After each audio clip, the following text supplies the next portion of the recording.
not to plan your Indian destination wedding in Italy. Hello everyone, I'm Svetlana from Best Indian Weddings Italy, the first and only wedding planning agency in Italy specialized in Indian weddings.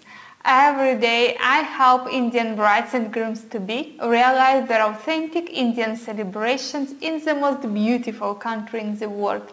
I'm running this series of videos called SOS Indian Weddings in Italy, and today we are at the week 25. Wow, 25 weeks together, helping you with useful tips and advices that you won't find anywhere else. So, if you're looking to host your Indian celebrations in Italy, then please subscribe to my channel, hit the bell to always keep updated with the new videos every week.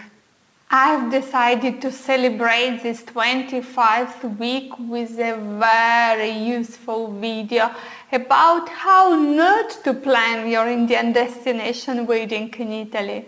This topic is really important and I hope that it would reach as many couples as possible. Every Indian couple who approaches the idea of holding their celebrations in Italy must watch this video first and only after starting with the planning.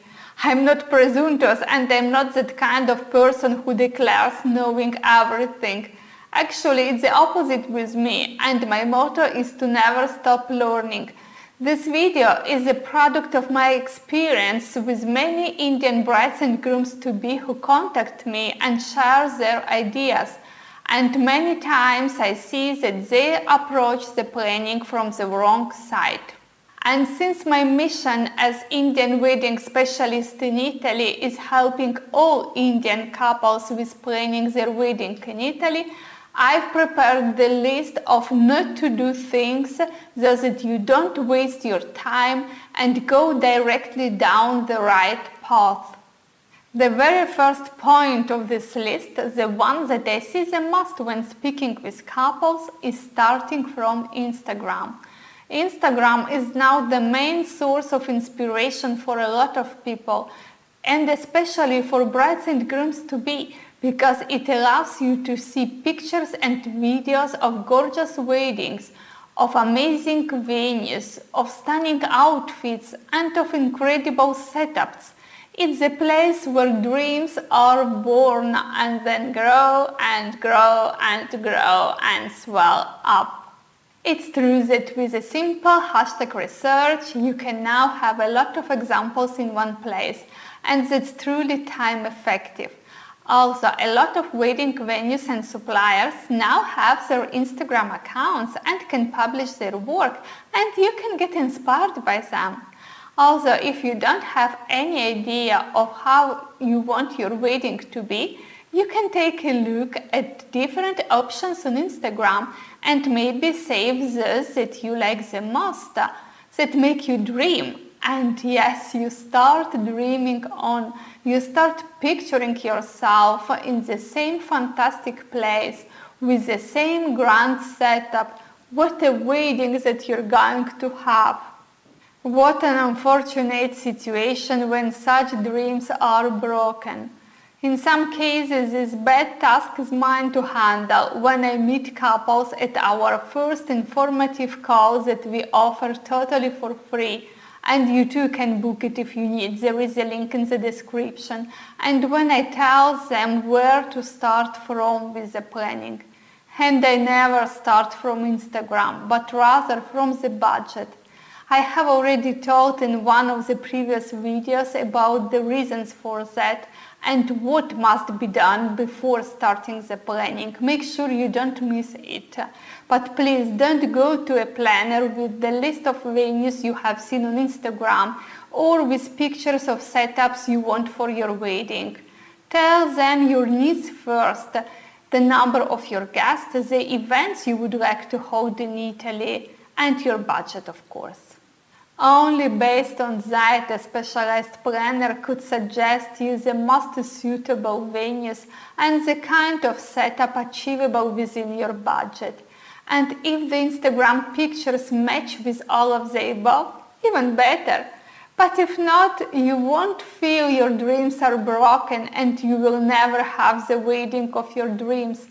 There are so many ways to realize a memorable Indian wedding in Italy without breaking the bank, believe me. The second not to do is deciding on the wedding budget without any real criteria. I always ask couples how they came up with that budget, and the answers I receive are different. In many cases, couples say that is what they can spend for their wedding, what they have saved, or what their parents have put together, and they have to work with this amount. In some other cases, couples read on wedding blogs about the costs of weddings in Italy and base their budget on that information. And in some other cases, couples just consider what they would spend if they would get married back home, the cost of weddings in the UK, and translate their budget to the destination wedding. None of these approaches is correct. You're getting married in a different country and prices are different, of course. So calculating the budget on the UK prices doesn't work. For example, I'm often told by the couples that the food prices in Italy are higher than in the UK. And it's important to know that in advance. Otherwise, you won't be able to consider prices that are realistic for Italy. The same with wedding blogs. Most of them talk about non-Indian weddings, and therefore the information they provide can't be applied to Indian weddings. Not that Indian weddings must always cost more. However, you have different needs from a standard European wedding. Your event is structured differently, and therefore the quotes you will be given will be personalized to your event. Also, you don't know what exactly was done for the weddings you find on blogs, the conditions that were applied, the restrictions in force, and all the other important aspects that must be taken into consideration for an accurate price estimation. And therefore they aren't reliable and can't help you with calculating the correct budget expectation. And deciding on an amount to invest to your destination wedding to occur without getting informed if that budget is realistic or not and what can be achieved within that budget is often really frustrating for couples. On the one hand, they maybe put together a 100 people guest list, decide to hold 3 or 4 events, etc.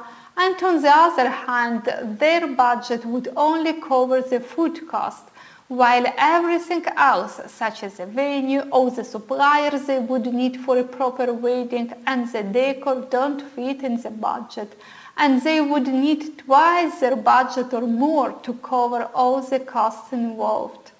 If you want to get a first idea on how to calculate the budget for your wedding, we have a couple of tools available for free that you can download from the links in the description. There is a very useful guide, how much does it cost to get married in Italy, as well as a budget chart that helps you build your budget. Please check them out. Another not to do is creating Pinterest boards for your decor or setup and presenting them to a planner or a florist. You would say, how's that? All the wedding planners say that Pinterest boards are necessary and definitely a to-do. Why are you saying the opposite? Because other planners aren't specialized in Indian weddings in Italy and have a completely different approach to the planning that often doesn't work for an Indian wedding. And especially because Pinterest boards are often overestimated. For example, if we consider pre-wedding events, most of the stuff that you will find on Pinterest is done in India, and most of it can't be realized in Italy, simply because venues or wedding spaces aren't suitable for that kind of decor, or because local decorators don't have things such as marigold garlands, Indian umbrellas and others. Also, in India, decorators already have a lot of structures that they usually use for this kind of events, while in Italy, all of that must be created specifically for you and your event, and it has its cost. In fact, sometimes the matter is that decor or that setup isn't doable in Italy, and sometimes because of the costs. And here we are again at the first point when couples look at Instagram pictures and dream on them. The same goes with Pinterest board, where some brides put together pictures of celebrities' weddings or of setups that costed thousands and thousands of euros and want to realize a similar decor for just 2,000 or 3,000 euros. We need to be realistic. And the last point on the not to-do list is thinking that every planner, every wedding provider in Italy is able to deliver a high-quality Indian wedding just because they are professional and do a lot of weddings, non-Indian ones. Of course, if you just hold a white dress ceremony, or if you just need the floral setup for your Indian ceremony and reception without any other Indian element considered for your event, then of course, just choose the one you like the most. But if you really care about having an authentic Indian celebration in Italy, with all the elements of Indian traditions respected and taken into consideration, without you spending days and weeks in explaining in details how your events must be structured and what you need for that, then you must carefully select the suppliers to hire. Check if they are experienced with Indian weddings, what exactly they did for those weddings. Contact those couples to see if they struggled to sort out everything needed with those providers or not. So make sure you truly have the right people in front of you who are able to deliver an authentic Indian event, your precious destination wedding in Italy. That's all for today. Thank you for watching this video that I hope can truly help you with planning your authentic Indian wedding in Italy. If you haven't done it yet, subscribe to my channel, follow Best Indian Weddings Italy on Facebook and Instagram, comment in the post and I will be happy to answer. See you next week!